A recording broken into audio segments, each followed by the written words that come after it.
Hello, hello, hello, good people. Welcome back. I am Sharia Farmer. I'm the host of Freedom to Shine. I'm back to doing a weekly video on practical tips for Black women.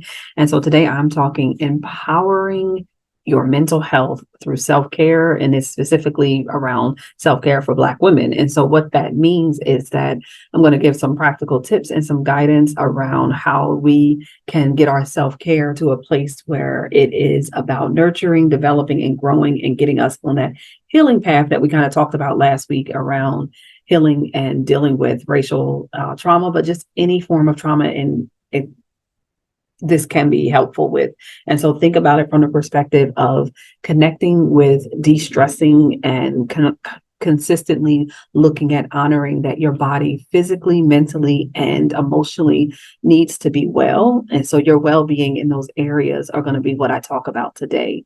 And so really what I'm going to try to do is give you some strategies that are about not just looking at self-care from this one perspective, but looking at it from a holistic, practical way of being mindful of and intentional about practicing tools, but also looking at creative outlets that can help to nurture and nourish our actual full being.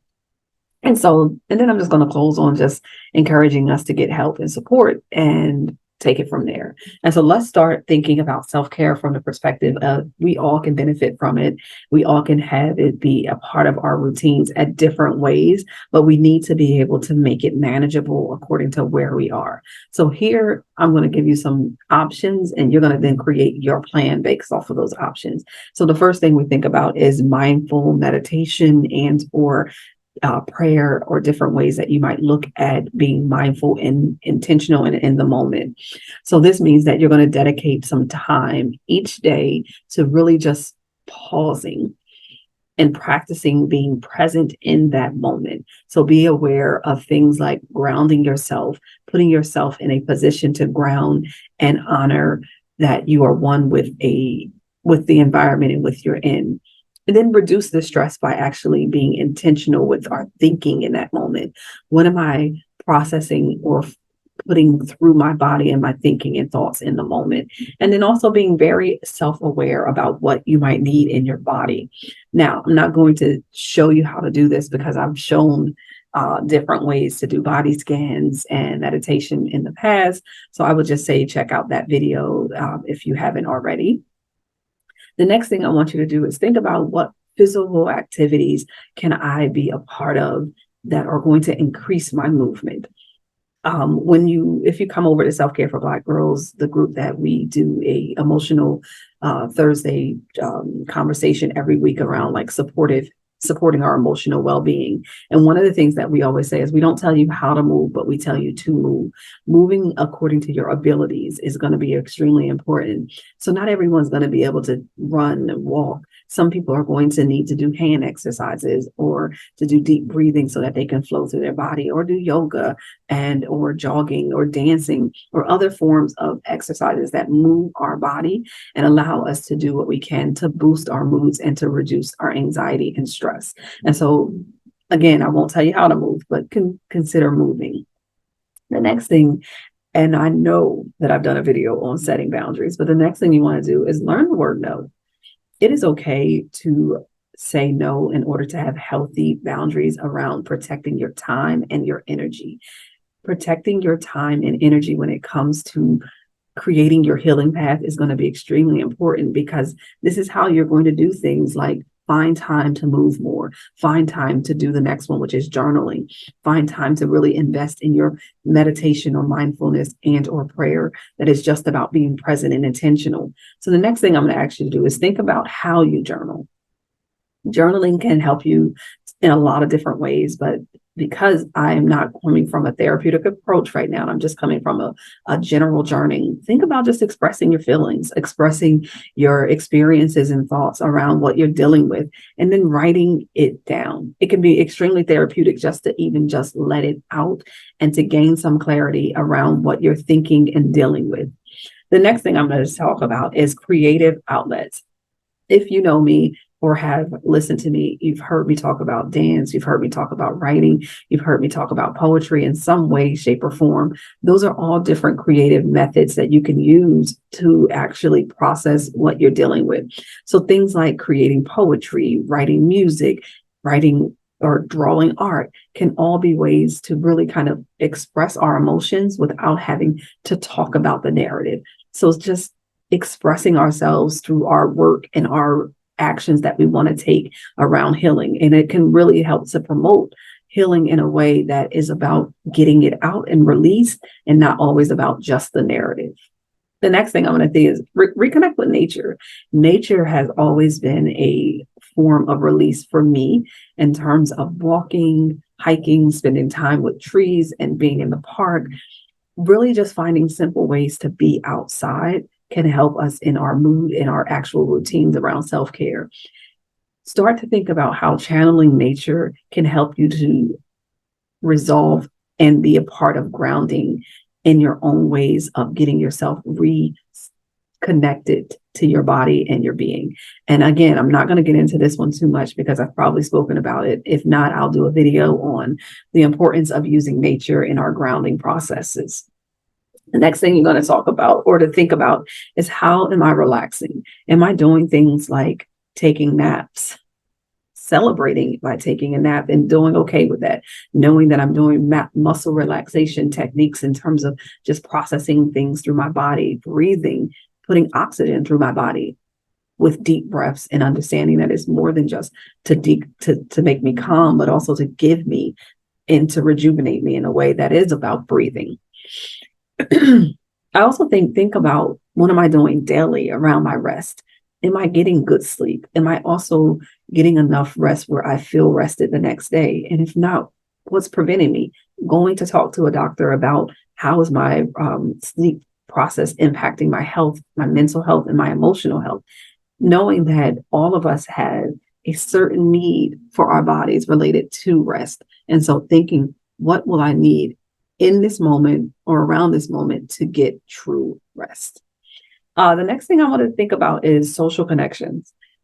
We are social beings, even if we are introverts. Knowing what social means to you can be one person who has intellectual and grand conversations that it makes you feel like you're actually having deep and connected conversations, where another person may just need to be around a large group of people talking and singing and dancing and enjoying themselves without it being too serious, right? Finding out what social connections look like for you is important, and then creating those connections so that you can have them ongoing with family, friends, community programs, and different ways that you can support your actual social connections, because it is a part of healing.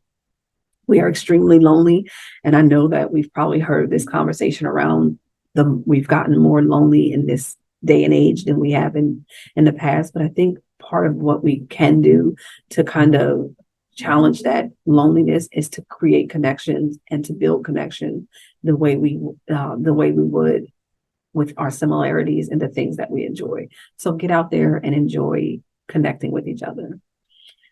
Reading and learning. Think about how I can educate myself and support my self-care through intellectual healing, and healing in a way that is about learning more and not being marginalized by the information or the things that I don't know, but getting more information so that I can be better equipped to be empowered, advocate, and deal with social justice if that's an area of importance to me.